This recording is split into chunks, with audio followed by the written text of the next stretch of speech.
अक्सर एक सवाल पूछा जाता है कि F-35 फाइटर जेट अपने high thrust to weight ratio के बावजूद इतना धीमा फाइटर जेट क्यों है। दरअसल हम आपको बताते हैं, एक कागज पर एक विमान की टॉप स्पीड का वास्तविक मतलब क्या होता है। यानी कि स्पीड जितनी अधिक होगी, ईंधन की खपत और एरोडायनेमिक फ्रिक्शन से गर्मी दोनों उतनी ही अधिक होगी। तेज गति से आगे बढ़ना केवल एक पावरफुल इंजन होने से नहीं है, एयरक्राफ्ट को इंजन को चलाने के लिए पर्याप्त फ्यूल ले जाने की आवश्यकता भी होती है।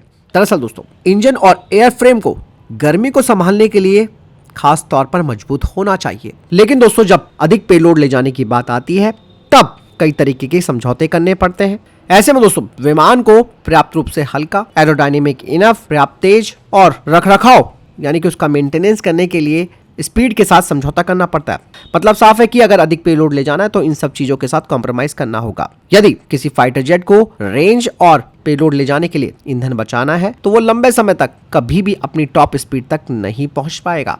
अब यहाँ पर दोस्तों, अमेरिका के F-15EX की अगर बात करते हैं, जो कि एक नया फाइटर जेट है, उसकी स्पीड मैक 2.5 प्लस से अधिक है। सबसे पहले, अगर एक विमान बिल्कुल क्लियर है तो वो अपनी अधिकतम स्पीड तक जाएगा, जिसका मतलब है कि कोई हथियार, टैंक या फिर पायलॉन किसी भी तरीके का एरोडायनेमिक ड्रैग पैदा नहीं कर रहे हैं। फाइटर जेट जितना अधिक पेलोड ले जाएगा उतना ही अधिक वो प्रतिरोध करेगा और उसकी अधिकतम गति उतनी ही कम होगी। ये स्पीड केवल उच्च ऊंचाई पर ही प्राप्त कर सकता है।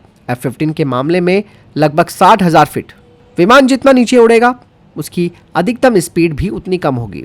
और 45,000 फीट की निर्धारित ऊंचाई के साथ F-15EX कितना तेजी से और कितनी देर तक जा सकता है। मतलब साफ है कि F-15EX मैक 2 के आसपास भी नहीं पहुंच पाएगा स्पीड के मामले में, और अगर पहुंचता भी है तो बहुत ही कम मिनट्स के लिए पहुंचेगा। ये एक उत्तर है। वहीं F-15E की अगर बात करते हैं, जो कि 2 सीट वाला एयरक्राफ्ट है, ये बिना किसी कन्फर्मल फ्यूल टैंक और combat air petrol load out के साथ 2 टैंक, 4 साइड विंडर और 4 एमरैम्स के साथ लगभग 90 सेकंड के लिए मैक 1.7 की स्पीड तक जा सकता है।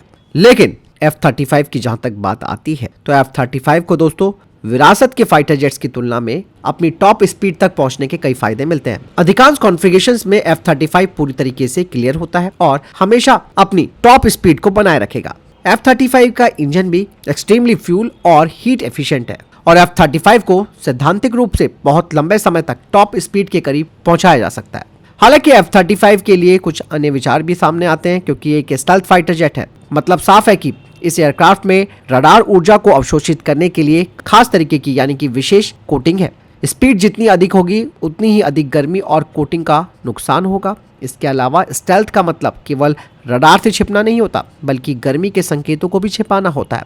स्पीड जितनी अधिक होगी, विमान की त्वचा उतनी ही अधिक गर्म होगी और विमान का जो इंफ्रारेड सिग्नल है उतना ही अधिक पता लगाने योग्य हो जाएगा। उदाहरण के तौर पर आपकी कार स्पीडोमीटर पर लगभग 135 मील प्रति घंटे तक अधिकतम जा सकती है। लेकिन दोस्तों, कभी आप इतनी स्पीड तक पहुंचे हैं इसके? अगर आप पहुंच गए तो निश्चित रूप से ये एक बहुत बड़ा अवसर होगा। लेकिन कभी भी आप इतनी स्पीड तक नहीं पहुंच पाते हो, जो कि स्पीडोमीटर में मैक्सिमम लिखी रहती है। सेम यही मामला इन फाइटर जेट्स के साथ भी होता है।